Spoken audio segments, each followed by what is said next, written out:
বন্ধুরা আজকের ভিডিওতে অ্যানাদার পিএসইউ কোম্পানি নিয়ে ডিসকাস করব। যে কোম্পানিটা নিয়ে ডিসকাস করব কোম্পানিটা ইন্ডিয়া স্টিল সেক্টরে লার্জেস্ট কোম্পানিগুলোর মধ্যে একটা, এবং এই কোম্পানিটায় আমি লাস্ট ট্রেডিং সেশনে মানে শুক্রবার দিন ফ্রাইডেতে আমি এই কোম্পানিতে ইনভেস্টমেন্ট করেছি, এবং আমি যখনই ইনভেস্ট করেছি তখনই আমি ইনস্টাগ্রামে পোস্টও করে দিয়েছিলাম। আমি যখন যেই কোম্পানির শেয়ারে এন্ট্রি অথবা এক্সিট করি সেটা তৎক্ষণাৎ আমি ইনস্টাগ্রামে পোস্ট করে দিই, তবে সেটা কোনো ধরনের বাই অথবা সেল রিকমেন্ডেশন হিসেবে নেওয়ার জন্য নয়। যেই কোম্পানিগুলোতে গ্রেট অপরচুনিটি থাকে এবং কোন কোন পয়েন্টের উপর বেস করে কোম্পানিতে এন্ট্রি অথবা এক্সিট করতে পারি, অথবা কিরকম পজিশনে আমরা কোনো কোম্পানিতে এন্ট্রি করতে পারি, কতটা প্রফিট হলে এক্সিট করতে পারি, সেটা বোঝানোর জন্য আমি এগুলো ইনস্টাগ্রামে পোস্ট করে থাকি। কোনো ধরনের বাই অথবা সেল রিকমেন্ডেশন হিসেবে নেবেন না, যেটা আমি এই কোম্পানিতে ইনভেস্টমেন্ট করার সময় ইনস্টাগ্রামে পোস্ট করেছিলাম। এবং আজকের ভিডিওতে যে কোম্পানিটা নিয়ে ডিসকাস করছি কোম্পানির নাম সেইল মানে steel authority of India limited. এবং এই কোম্পানিটা পারচেস করার পেছনে কি কি রিজন আছে, মানে কোন কোন রিজনের উপর বেস করে আমি পার্সোনালি এই কোম্পানিটাকে আমার পোর্টফোলিওতে অ্যাড করেছি, এবং কোন কোন রিজনের উপর বেস করে আমি পার্সোনালি এক্সপেক্ট করছি যে এই কোম্পানিটা নিয়ার ফিউচারে গ্রেট প্রাইস অ্যাপ্রিসিয়েশন দিতে পারে, মানে আমার পোর্টফোলিওতে একটা ভালো রিটার্ন দিতে পারে। প্রত্যেকটা পয়েন্ট নিয়ে ডিসকাস করব, কোম্পানির ফিনান্সিয়াল, কোম্পানির ফান্ডামেন্টাল, কোম্পানির বিজনেস মডেল এবং কিছু ইম্পর্টেন্ট পয়েন্ট নিয়ে ডিসকাস করব। প্রত্যেকটা পয়েন্ট নিয়ে ডিসকাস করার আগে যদি এই চ্যানেলে নতুন থাকেন তবে চ্যানেলটিকে সাবস্ক্রাইব করবেন এবং পাশে অল বাটনটি এবং বেল বাটনটিকে প্রেস করে দেবেন, যাতে এই ধরনের ইনফরমেটিভ ভিডিওর নোটিফিকেশন আপনার থেকে মিস না হয়ে যায়। যেই ভিডিওগুলো দেখে আপনারা ওভারঅল স্টক মার্কেট রিলেটেড আপনাদের নলেজকে অনেক বেশি গেইন করতে পারবেন, এক্সপিরিয়েন্সকে অনেক বেশি শার্প করতে পারবেন। এবং পুরো ভিডিওটি দেখবার পরে যদি আপনাদের মনে হয় যে এই ভিডিওটা থেকে আপনাদের কিছুটা হলেও পজিটিভ নলেজ গেইন হয়েছে, তাহলে অবশ্যই ভিডিওটিকে লাইক করতে ভুলবেন না এবং বন্ধু বান্ধবদের সাথে শেয়ার করতে ভুলবেন না, কারণ আপনাদের এক একটি লাইক আমাকে অনেক বেশি মোটিভেটেড করে এই ধরনের ইনফরমেটিভ ভিডিও, নতুন নতুন ভিডিও আপনার সামনে প্রেজেন্ট করার জন্য। চলুন এবার কোম্পানিটার বিজনেস মডেল, কোম্পানিটার ফান্ডামেন্টাল এবং ফিনান্সিয়াল চেক করা যাক। আসুন এবার সেইল কোম্পানিটা সম্পর্কে মানে steel authority of India limited company সম্পর্কে কিছু ইম্পর্টেন্ট পয়েন্ট ডিসকাস করব, এবং এই স্টিল সেক্টর রিলেটেড দুটো তিনটে নিউজ আপনার সাথে কভার করব, যে কারণে আমি মনে করছি এই সেক্টরে হিউজ পরিমাণে বুম আসতে পারে এবং এই কোম্পানিটা তার বেনিফিট পেতে পারে। তারপর কোম্পানিটা ফিনান্সিয়ালি কতটা স্ট্রং, কারেন্ট মার্কেট প্রাইসে কোম্পানিটা ফিনান্সিয়াল কিরকম পজিশনে হোল্ড করছে, প্রত্যেকটা পয়েন্টে ডিসকাস করব। যদি সবার প্রথমে সেইল কোম্পানি মানে steel authority of India limited company সম্পর্কে কিছু ইম্পর্টেন্ট পয়েন্ট বলতে হয়, যেখানে এই কোম্পানিটা ভারতের বৃহত্তম ইস্পাত প্রস্তুতকারক কোম্পানিগুলোর মধ্যে একটি, এবং এই কোম্পানি টোটাল ক্রুড স্টিলের ক্যাপাসিটির কথা যদি বলতে হয় তাহলে পার অ্যানাম মানে এক বছরে কোম্পানির টোটাল ক্রুড স্টিলের ক্যাপাসিটি 19.6 মিলিয়ন টন, মানে এক বছরে কোম্পানিটা ক্রুড স্টিল 19.6 মিলিয়ন টন প্রস্তুত করে। এবং কোম্পানির পার অ্যানাম যদি আমরা সেলেবল স্টিলের কথা বলি, যেটার ক্যাপাসিটি 18.5 মিলিয়ন টন। এবং যদি কোম্পানির 2023-এর মানে ক্যাপেক্সের প্ল্যান বলতে হয়, মানে ক্যাপিটাল এক্সপেন্ডিচারের যে প্ল্যানটা কোম্পানি করেছে 2023-এ, সেটার অ্যামাউন্ট হচ্ছে INR 60,000 থেকে 80,000 মিলিয়ন, যেটা কোম্পানি ক্যাপেক্স প্ল্যান করবে বলে প্ল্যান করে রেখেছে। এবং যদি ইম্পর্টেন্ট দুটো নিউজের কথা বলতে হয়, যেখানে এই সেক্টরে প্রাইস অ্যাপ্রিসিয়েশন মানে স্টিলের প্রাইস এখানে অ্যাপ্রিসিয়েশন এক্সপেক্ট করা যাচ্ছে, যেহেতু প্রাইস এখানে ইনক্রিজ হবে, যে কারণে এই প্রত্যেকটা স্টিল কোম্পানি তার বেনিফিট পেয়ে যাবে। যে কারণে লাস্ট দুটো তিনটে ট্রেডিং সেশনে আমরা দেখেছি সেল কোম্পানিটা কেনার পর থেকে অলমোস্ট 10%-এর কাছাকাছি কিন্তু আমার পোর্টফোলিওতে প্রফিট হয়েও গেছে। এখান থেকে কিন্তু কোম্পানিটা গ্রেট ভ্যালু বাইং অপরচুনিটির মধ্যে ট্রেড করছে, সুতরাং নিয়ার ফিউচারে এখান থেকে প্রাইস অ্যাপ্রিসিয়েশন এক্সপেক্ট করা যায়, তবে বাই অথবা সেল রিকমেন্ডেশন নয়। এবং যদি সেকেন্ড আরেকটা নিউজের কথা বলতে হয়, তাহলে বেশ কিছু ইনিশিয়েটিভ নেওয়া হচ্ছে যেটা স্টিল সেক্টরকে বুস্ট করবার জন্য, মানে ইন্ডিয়ান গভর্নমেন্টের তরফ থেকে এমন কিছু ইম্পর্টেন্ট উদ্যোগ নেওয়া হচ্ছে, যেই উদ্যোগগুলির কারণে 2023-24 বছরে আমি মনে করছি নিয়ার ফিউচারে এই কোম্পানিটার ওভারঅল স্টিল সেক্টরে একটা গ্রেট প্রাইস অ্যাপ্রিসিয়েশন দেখতে পারবো।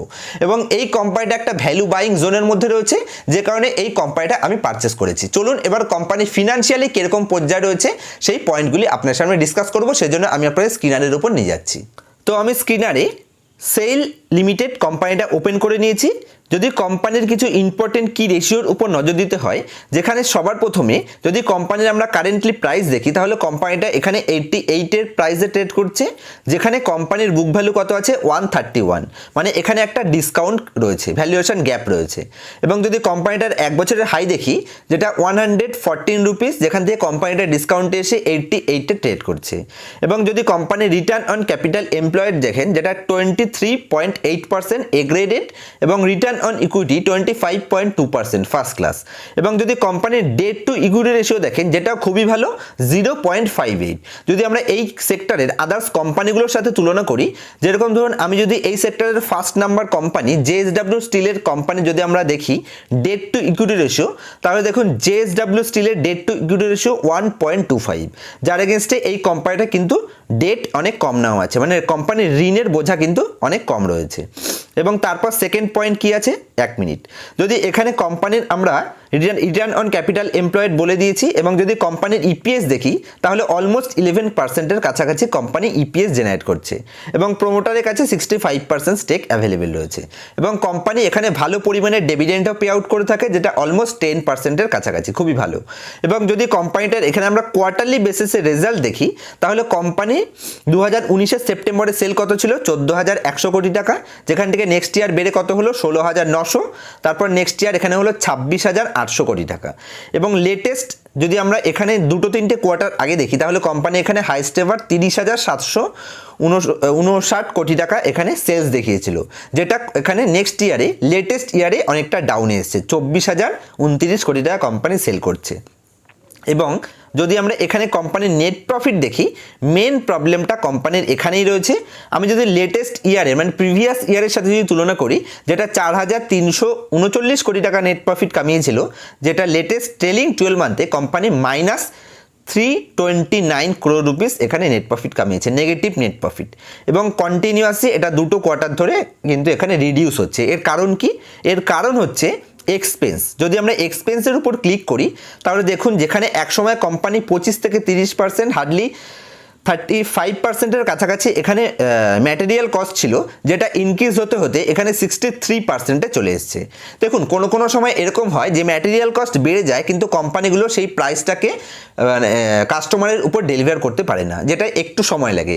এবং যে কারণে একটা লেটেস্ট নিউজও এসছে যে এই স্টিলের প্রাইস এখানে অ্যাপ্রিসিয়েট হবে, মানে প্রাইস বাড়ানো হবে, যেটার বেনিফিট কোম্পানিগুলো পেয়ে যাবে। মানে এখানে ম্যাটেরিয়াল কস্ট যদি বেড়েও যায় এবং নিয়ার ফিউচারে যখন এখানে ম্যাটেরিয়াল কস্ট আবার কমে যাবে, ইনফ্লেশন যখন ডাউনে চলে আসবে, ম্যাটেরিয়াল কস্ট কমে যাবে, তখন কোম্পানিগুলো এই যে প্রাইস একবার অ্যাপ্রিসিয়েট হয়ে যাবে, সেটা কিন্তু আর ডাউনে হবে না। সুতরাং কোম্পানি এখন যা ম্যাটেরিয়াল কস্ট দিচ্ছে সেটাও কমে যাবে, এবং কোম্পানির নেট প্রফিটও বেড়ে যাবে। সুতরাং কোম্পানি আবার first class net profit post করবে। এবং যদি আমরা কোম্পানির প্রফিট অ্যান্ড লস স্টেটমেন্টে আসি, তাহলে কোম্পানির প্রফিট অ্যান্ড লস স্টেটমেন্টে 2014-তে কোম্পানি সেল করেছিল 46,804 কোটি টাকা, যেটা যদি আমরা লেটেস্ট ট্রেলিং 12 মান্থে দেখি, যেটা 1,06,281 কোটি টাকাতে নিয়ে এসছে। এবং এটা কিন্তু কোম্পানির হাইয়েস্ট এভার সেলস পোস্ট করছে, মানে কোম্পানির সেলসে কোনো প্রবলেম নেই। এবং যদি আমরা কোম্পানির এখানে নেট প্রফিট দেখি, তাহলে কোম্পানির নেট প্রফিট প্রিভিয়াস ইয়ারে যেটা 12,243 কোটি টাকা ছিল, সেখানে কিন্তু ডিক্রিজ হয়েছে। এর কারণটা আমি আপনাদের বুঝিয়ে দিলাম, যে ম্যাটেরিয়াল কস্ট কন্টিনিউয়াসলি ইনক্রিজ হচ্ছে, এবং ওভারঅল ম্যাটেরিয়াল কস্ট এখান থেকে ডাউনে চলে আসবে, এবং প্রাইস যখন বেড়ে যাবে তখন এইটা সম্পূর্ণ অ্যাডজাস্ট হয়ে যাবে, তখন শেয়ার প্রাইস আবার ইনক্রিজ হবে। কারণ কি? কারণ কোম্পানির ইপিএস এখানে যে ডিক্রিজ আমরা দেখতে পাচ্ছি 29 থেকে এখানে 10-এ চলে এসছে, কোম্পানির ইপিএস যখন ইনক্রিজ হবে তখন শেয়ার প্রাইসও কিন্তু অ্যাপ্রিসিয়েট হবে। এবং লেটেস্ট 2টো ট্রেডিং সেশনে অলমোস্ট কিন্তু আমি 10%-এর কাছাকাছি প্রফিটে চলে এসেছি। এবং যদি কোম্পানির ব্যালেন্স শিটে আমরা যাই, তাহলে কোম্পানির ব্যালেন্স শিটে এখানে কয়েকটা ইম্পর্টেন্ট পয়েন্ট আছে। কোম্পানির রিজার্ভ কন্টিনিউয়াসলি ইনক্রিজ হচ্ছে, কোম্পানি এখানে almost highest ever reserve company দেখাচ্ছে। এবং কোম্পানি যদি আমরা বড়োয়িং দেখি, তাহলে কোম্পানির বড়োয়িং যেটা একসময় 54,127 crore রুপিস ছিল, সেটাকে কিন্তু কন্টিনিউয়াসলি রিডিউস করছে। সুতরাং কোম্পানি বড়োয়িংকে যত রিডিউস করবে, মানে কোম্পানির যে লোন নেওয়া আছে সেটাকে কোম্পানি রিপে করছে, এবং কোম্পানির লোন যখন রিপে করা হবে, এখানে আরেকটা ইম্পর্টেন্ট পয়েন্ট দেখিয়ে দিই, কোম্পানি এখানে যে ইন্টারেস্টটা পে করছে, এই যে 1,636 কোটি টাকা, এটা যখন রিডিউস হয়ে যাবে তখন কোম্পানি নেট প্রফিট কিন্তু এটার ফলেও কিন্তু ইনক্রিমেন্ট হবে। এবং যদি কোম্পানির এখানে আমি কম্পাউন্ডেড প্রফিট গ্রোথ এবং সেলস গ্রোথ দেখি, তাহলে কোম্পানির সেলস গ্রোথ দেখুন 10 বছরে 8%, 5 বছরে 19%, 3 বছরে 16%, এবং ট্রেলিং 12 মান্থে 17%। এবং যদি কোম্পানির রিটার্ন অন ইকুইটি দেখেন, যেটা 10 ইয়ারে 5%, 5 ইয়ারে 10%, 3 ইয়ারে 14%, এবং লেটেস্ট ইয়ারে 25%, কন্টিনিউয়াসলি কিন্তু কোম্পানি এখানে রিটার্ন অন ইকুইটি ইনক্রিজ করছে, যেটা খুবই পজিটিভ বিষয়। এবং যদি আমরা কোম্পানির এখানে শেয়ার হোল্ডিং প্যাটার্নে চলে আসি, তাহলে শেয়ার হোল্ডিং প্যাটার্নে এখানে কন্টিনিউয়াসলি দেখুন 6-7টা কোয়ার্টার ধরে 65% স্টেক কিন্তু প্রমোটারের কাছে রয়েছে। প্রমোটারকে এখানে স্টেট গভর্নমেন্ট, যেটা 75% ছিল সেখানে অবশ্যই তারা 10%-এর কাছাকাছি ডিক্রিজ করেছে, কিন্তু এখানে এফআইআই এর কাছে যেটা একসময় 2% 3% স্টেক ছিল সেটা কিন্তু তারা ইনক্রিজ করেছে এবং লেটেস্ট কয়েকটা কোয়ার্টার ধরে কিন্তু অলমোস্ট এখানে স্টেবল স্টেক আমরা দেখতে পাচ্ছি। এবং যদি আমরা এখানে পাবলিকের স্টেক দেখি তাহলে পাবলিকের স্টেক যেটা এখানে 20% ছিল সেটা 21% হয়েছে, 1% পাবলিকের কাছে স্টেক ইনক্রিজ হয়েছে।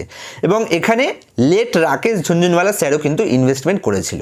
সুতরাং এমন আমরা অনেক সময় ভেবে নিই যে এটা যেহেতু পিএসইউ কোম্পানি, এই কোম্পানিতে ইনভেস্টমেন্ট করা যাবে না। রাকেশ ঝুনঝুনওয়ালার মতন ফার্স্ট ক্লাস যারা ইনভেস্টর, মার্কেটের নামি দামি ইনভেস্টর, তারাও কিন্তু এই ধরনের কোম্পানিতে ইনভেস্ট করে। সুতরাং শুধুমাত্র অপরচুনিটি আপনাকে দেখতে হবে, যেখানে অপরচুনিটি থাকবে সেখানে কোম্পানিতে ইনভেস্ট করা যাবে, কোনো ধরনের ইমোশনাল অ্যাটাচমেন্ট হওয়া চলবে না। এই কোম্পানিতেও আমি এখানে অপরচুনিটি দেখেছি বলেই ইনভেস্টমেন্ট করেছি।